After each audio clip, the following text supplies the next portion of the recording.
Hoje é 12 de maio e essa data mudou a história de nossa família. Em 12 de maio de 2018, nós estávamos chegando nos Estados Unidos, há 8 anos atrás. E eu quero te contar o que acontece quando uma família larga tudo para trás e começa tudo do zero. Uma coisa que não me contaram quando eu vim para os Estados Unidos.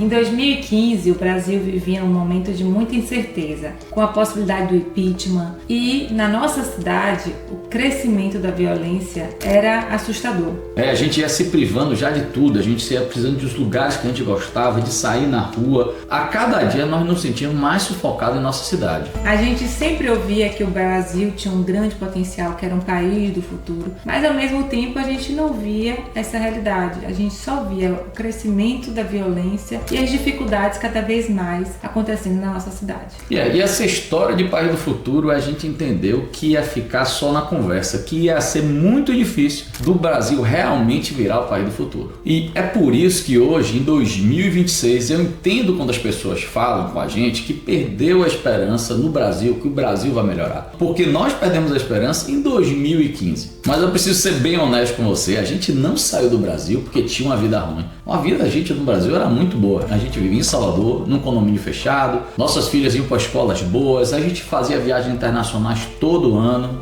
Então a gente tinha uma vida excelente. Assim, entre aspas, a gente não tinha muito o que reclamar. Mas a gente entendeu que o futuro de nossa família, ficando no Brasil, ia ser muito limitado. Já eu nunca tinha morado aqui nos Estados Unidos, feito intercâmbio. Eu adorava vir passear e eu era muito apegada à minha família, meus pais, meus irmãos. Então eu nunca imaginei que eu ia morar fora. Mas quando eu entendi que isso ia ser o melhor caminho para nossas filhas, a gente virou a chave e demos início à nossa jornada de mudança. A gente se planejou muito, a gente fez uma reserva para a gente poder ficar aqui mais de um ano sem precisar trabalhar, sem vender a nossa casa, sem vender a nossa empresa. E a gente teve muito cuidado porque a gente queria ser muito assertivo naquele processo de mudança.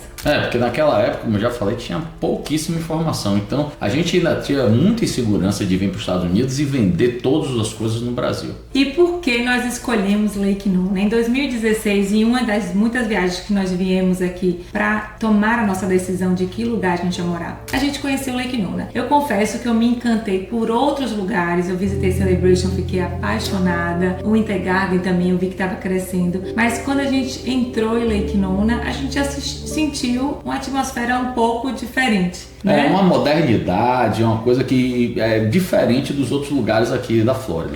Naquela época o Walmart tinha acabado de inaugurar, então ainda era um projeto que ainda estava acontecendo. Vocês sabem, toda a esquina tem um Walmart aqui e aqui tinha acabado de inaugurar, isso chamou muita atenção a gente. E também o maior complexo de stand do USTA, mais de 100 quadras, isso chamou muita atenção, que era um projeto extremamente grande e o estacionamento praticamente vazio. A gente falou, como é que esses caras constroem 100 quadras de tênis num lugar assim, deserto? Só que aí a gente conheceu o projeto de Tavistock, viu como era grande aquele projeto e a gente, com a cabeça de brasileiro, né? A gente pensou assim, olha, se esses caras fizerem 50% desse projeto, já vai ser sensacional. Mas o que aconteceu foi que eles fizeram mais do que eles prometeram. E também teve um lance das nossas filhas, que as escolas aqui, desde sempre, foram todas nota A. Então a gente...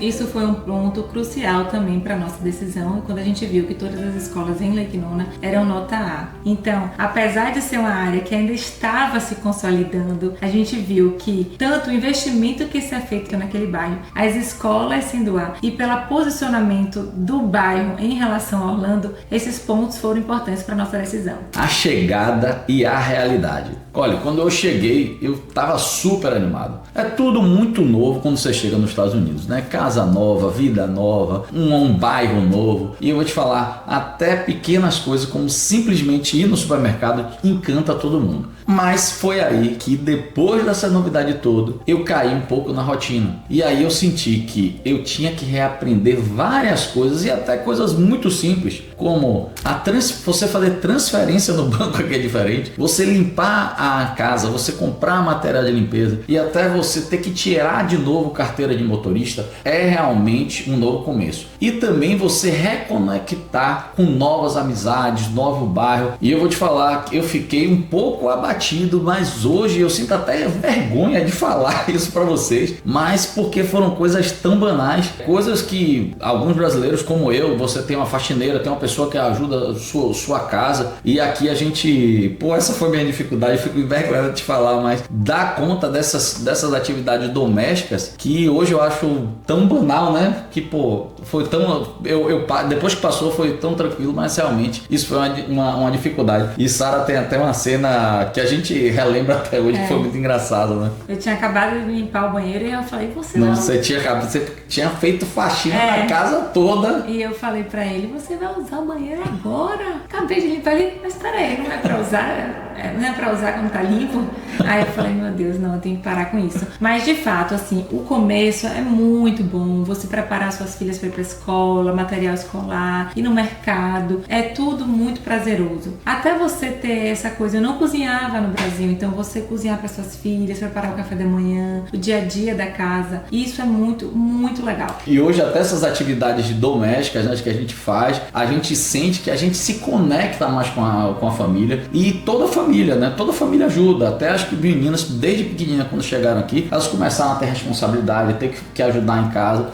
Isso eu acho que é o que eu achava uma coisa muito negativa, foi muito difícil. Hoje eu acho que é uma coisa muito positiva. E uma coisa a gente pode falar, a gente nunca pensou em voltar. Desde o começo, dos primeiros dias que a gente saía no nosso condomínio, as meninas de patins, eu caminhando, o Thiago de skate, a gente só agradecia a Deus por aquele momento, por aquela paz que a gente estava vivendo, aquela forma das pessoas viverem em comunidade, de você ter segurança. E a paz que você tem aqui não tem preço, isso faz muita diferença para a vida que você leva. Outra coisa que a gente toda vez tinha certeza era a união da nossa família. A gente fazia muito mais coisas juntas. Thiago, por exemplo, nunca no Brasil ele ia no mercado, a tarefa de ir no mercado. Hoje a gente vai junto no mercado, paramos o nosso dia, no final do dia do trabalho a gente passa no mercado e compra as coisas. A gente lava o carro junto, a gente vai para a atividade das crianças juntos. Ele participa muito mais da nossa família. Não, sem dúvida, se você quer ter uma vida mais familiar e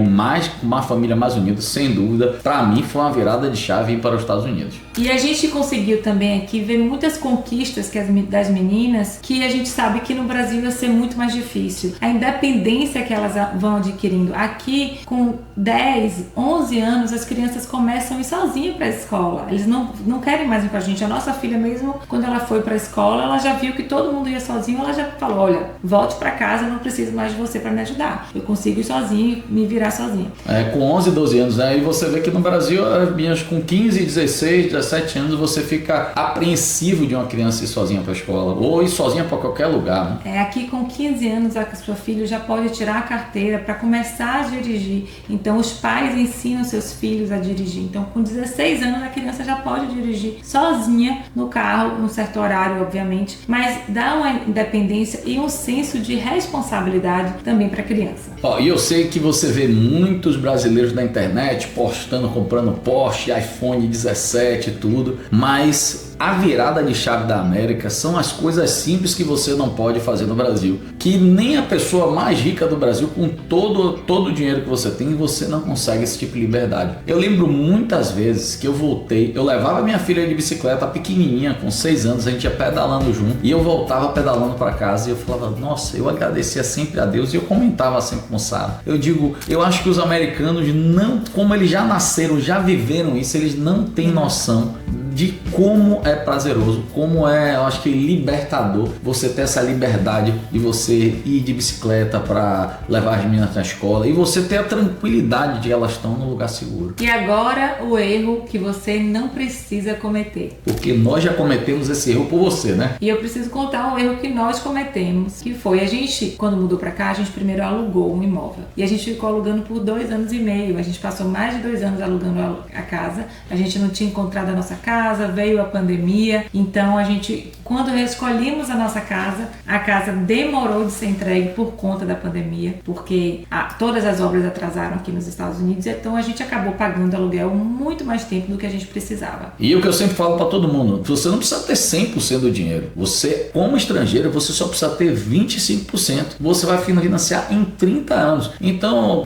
com esse tipo de entrada, você facilmente vai pagar uma parcela que vai ser bem próximo do que você ia pagar de aluguel. Olha, aqui tem uma frase famosa aqui nos Estados Unidos: ou você paga seu financiamento, ou você vai estar pagando o financiamento de outra pessoa. E se você está pensando em vir para os Estados Unidos, mas você tem medo, fique tranquilo, porque nós também tivemos medo. Medo da prudência, principalmente se você tem uma família, você tem um trabalho consolidado, uma casa. Então, quando a gente olha para trás e vê a decisão que a gente tomou e a atitude que a gente tomou, a gente só agradece, porque foi a melhor decisão que a gente tomou nas nossas vidas. Então, tenha coragem e faça, né? Com certeza. E é isso, nós chegamos em 12 de maio de 2018. Recomeçamos do zero, de Salvador para Lequinona. E eu vou falar uma coisa para vocês: eu faria tudo de novo, mas eu faria uma coisa diferente. Agora que você tem a oportunidade, eu seguiria aqui o canal Melhores Casas Orlando, porque aqui, se você quiser saber sobre vida nos Estados Unidos, sobre como comprar casa, sobre as notícias aqui que se relacionam com o mercado imobiliário, aqui você vai estar sempre bem informado. Eu vou deixar meu WhatsApp aqui, se você quiser entrar em contato com a gente, pode mandar mensagem que a gente responde rápido.